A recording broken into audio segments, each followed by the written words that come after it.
and data you use today back tomorrow. Free. The fashion hotspots you found, twice as many, free tomorrow. That overdue long distance call you made, twice as long, free tomorrow. The exotic flavors you discovered, the match you streamed, twice as many, free tomorrow. And being invited to the event of the year? Glow introduces the next biggest thing to hit Nigeria since per second billing. It's called Free Tomorrow. Whatever airtime or data you use in one day, you get double the amount back tomorrow to browse, text, and talk to all networks. Free. Dial star 300 hash today. Hey, babe. You free tomorrow? Absolutely. Welcome to the next generation. All right, welcome back. All right, guys, let's quickly talk about the under-23 team. Yesterday was stories about Victor Osimhen replacing Isaac's success, the circumstances surrounding it. Some claim he was injured. Some claim the club said they weren't got a whole lot of issues. But of course, it's in the news that the team is set to depart for Senegal, where the competition will take place. But guys, let me quickly ask you, any updates from the team? Well, I don't think Isaac Success is injured. I think it's a case of Isaac Success is the main man in his team For Granada. and they are struggling and they are struggling right now. So I've always known it was going to be difficult for Granada to release Isaac Success for a tournament not on FIFA calendar. So I think it was a smart move on the part of the Nigerian Football Federation and Samson Sisia to have Osimhen drafted in as a replacement for Isaac Success. And of course, there's Taiwo Awoniyi. There's this guy, Junior Ajayi, who has been the most prolific player in the team, who have joined. There's Okechukwu Gabriel, Azubike, I beg your pardon, who has also joined. And the good thing for me is that right from the onset, we have always said it, foreign pros are not going to be in good supply. You're not going to get a lot of them. So it's better for you to build your team around home-based players. Yeah. And that is what Samson Sase has done from the onset. And I just wish him luck. A lot of distractions for him. The mom and the mom still with kidnappers at this time. We hope that we'll get the good news that the mom has been released. But he's kept his focus, and I hope that he's going to be able to lead this team, first of all, to getting the ticket to the Olympic Games. And if he wins it, that's going to be some bonus for Nigeria. I don't know. Do you think the distractions will weigh in on him? It's not easy right now. I mean, I don't envy him. He's made the best choice he could in the kind of situation he's been faced with. But the distractions from home, I don't know how much that would really affect him. Yeah, I think we must have to commend Samson Sisia. You know, I read a story yesterday where the Nigerian Football Federation actually issued a release commending him, you know, showing so much courage and focus in spite of what has happened.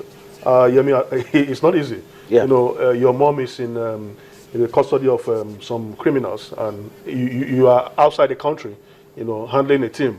You are not even in the country to have, you know, to follow events, to monitor issues. You rely on the second-hand information, so it's not really easzy. And we must commend Sisia for what he has done.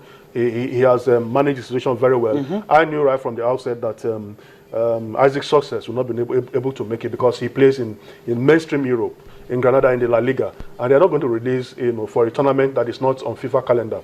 And luckily for him, his top scorer, Junior Ajayi, you know, included that in his contract with Sfaxien.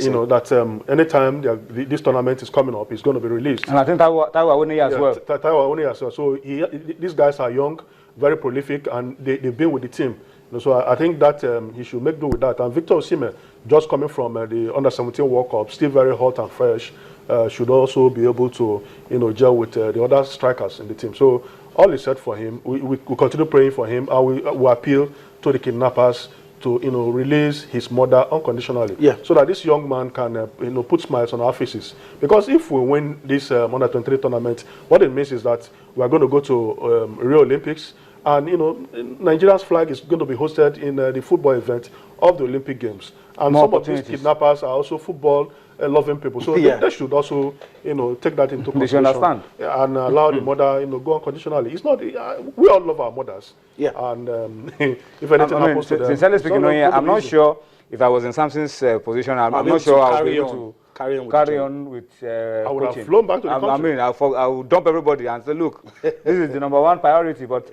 how he's able to do it, I don't understand. But I think we should pray. I think that's the most important thing for us. Pray, and I think also get a lesson around our sportsmen to be protected. We talked about the director of sports, University of Port Harcourt. They're becoming soft targets. I mean, we are becoming.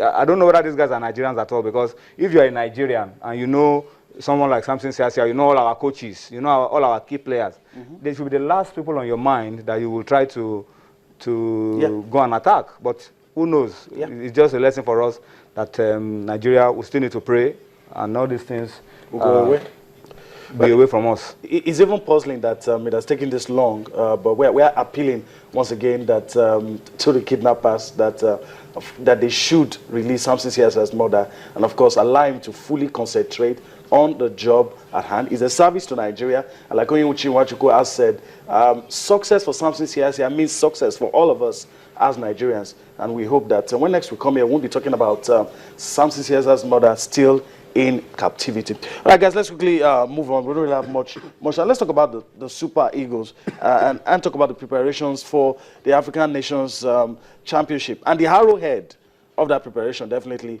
is the coach and all activities that he's been doing recently. But a lot of people will question whether the coach is really monitoring what is going on the domestic scene. A lot of fans would like probably see the national team coach, like the Federation Cup final, for instance, see him at places like that, see him at top matches.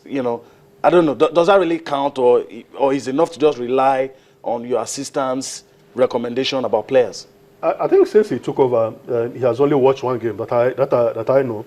The game in Ibadan between Abia Warriors and Shooting Stars, and I've not heard or read where he watched any other game.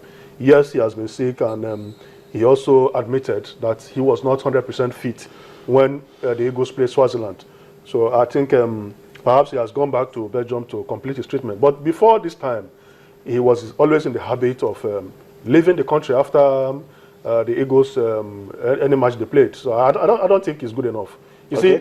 You are talking about Chan. There is no preparation. That is the truth. Right now, unless he has submitted his program to the Nigerian Football Federation, the media officer is here, maybe he will shed more light on that. But we have not read anywhere where they are going to camp, when they are going to start camping. And this tournament is going to go hold, I think, 6 weeks' time. Yeah. So there's really no time.